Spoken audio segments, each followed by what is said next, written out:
плюс кете береді. Ең соңында k көбейтілген k факториал тең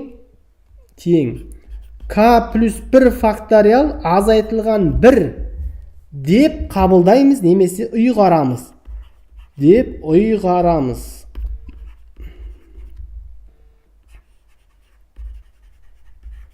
Так, енді осы жерден нені көрсете кетейінші, жалпы математикалық индукцияның принципі. Ол қандай принцип?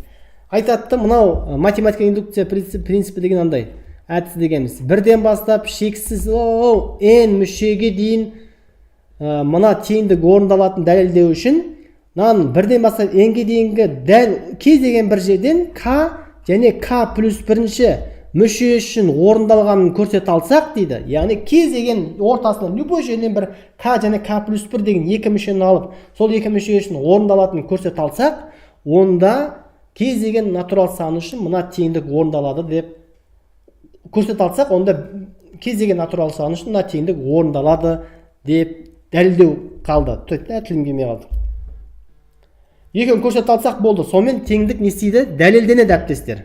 Кеттік. Тілім көрмей жатыр. Кеттік ендеше. Енді мына нәрсені біз пайдаланамыз. Математикалық индукция әдісінде уже мына нәрсені пайдаланамыз. Мен қызылмен жазып қойын, қазір мынаны біз күшті қылып пайдаланамыз. Бұны жайдан-жай деп ұйғарамыз деп алған жоқпыз. Осыны қазір біз пайдаланамыз. Так, енді n тең k плюс 1 үшін деген қалай сонда? Ол дегеніміз 1 көбейтілген 1 факториал плюс 2 көбейтілген 2 факториал плюс солай кете береді. K көбейтілген k факториал и плюс k плюс 1 дегеніміз k плюс 1 көбейтілген k плюс 1 факториал тең k плюс 2 факториал азайтылған 1 екенін не істеу керек? Дәлелдеу керек әріптестер, дәлелдеу керек. Түсінікті ғой? Егер осыны дәлелдей алсақ, онда жалпы теңдікті дәлелдеген болып есептеледі екен әріптестер. Так. Енді алдыңғысын пайдаланамыз дедім ғой.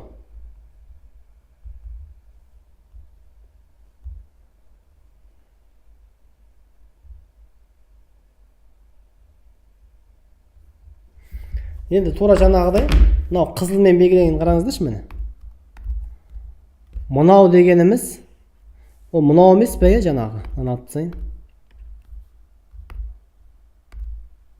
Мынау емес пе? Бұл деген қаншаға тең болып тұр? Бұл дегеніміз бізде k плюс 1 факториал азайтылған 1-ге тең болып тұр. Демек, мен осының орнына не жаза аламын? Осы қызылмен белгілеп болған орнына мен k плюс 1 факториал азайтылған 1 деп жазамын. Еще плюс не бар?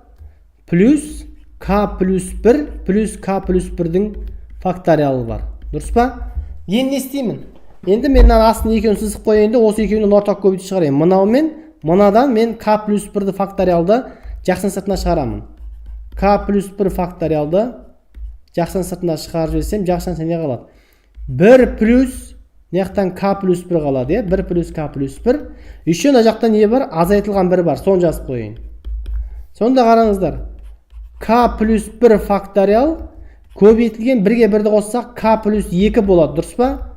И азайтылған 1. Бұл деген нені білдіреді? K плюс 1 факториал плюс k плюс 2 дегеніміз бізде әрине k плюс 2 факториалды береді.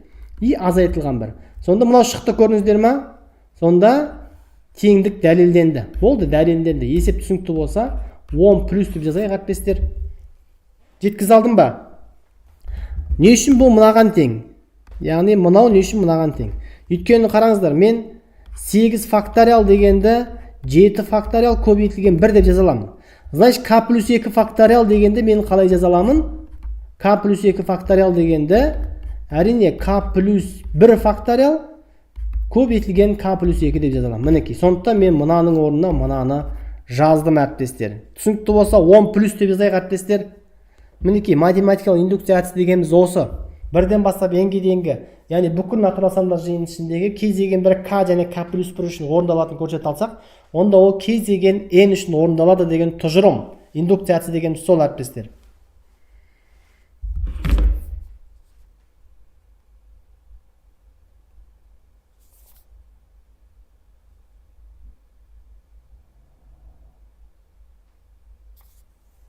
Кеттік. Келесі. 2 көбейтілген 3-тің n дәрежесі кіші немесе тең 2-нің n дәрежесі плюс 4-тің n дәрежесі. Я?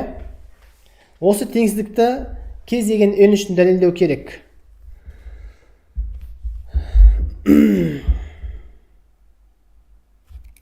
Жеті факториал көбейту 8. Дұрыс айтасыз. Так. Енді n тең 1 үшін орындалама. 2 көбейтілген 3 кіші немесе тең 2 плюс 4. 6 тең 6 орындалады ғой, 6 тең 6 орындалып тұр. Енді бізге мынаны сұраған, n-нің қандай мәнде теңдігі орындалады дейді. Уже мына сұраққа жауап бердік. n тең 1 болған жағдайда теңдігі орындалады, дұрыс па? Ал енді n тең k үшін алайық. n тең k үшін 2 көбейтілген 3-тің k дәрежесі кіші немесе тең 2-нің k дәрежесі плюс 4k дәрежесі деп орындалады деп ұйғарамыз, Ал енді n тең k плюс 1 үшін қалай болады? n тең k плюс 1 үшін.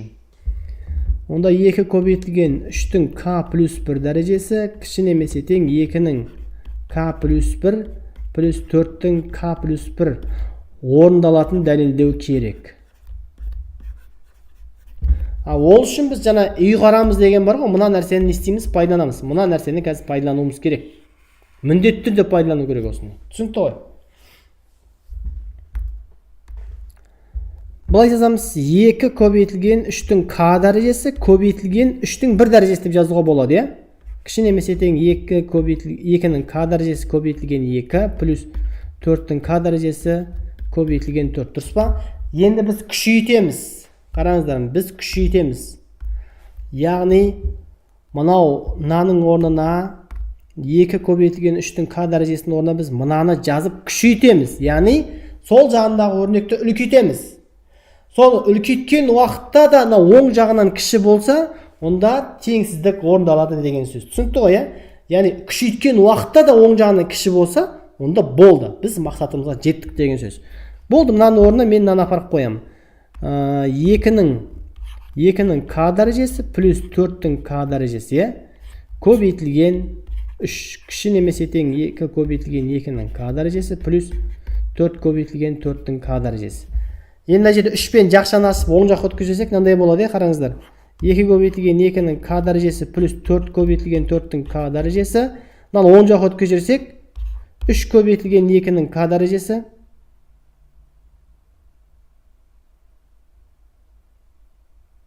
дұрыс па? Мен шағысып кеткен жоқпын ба?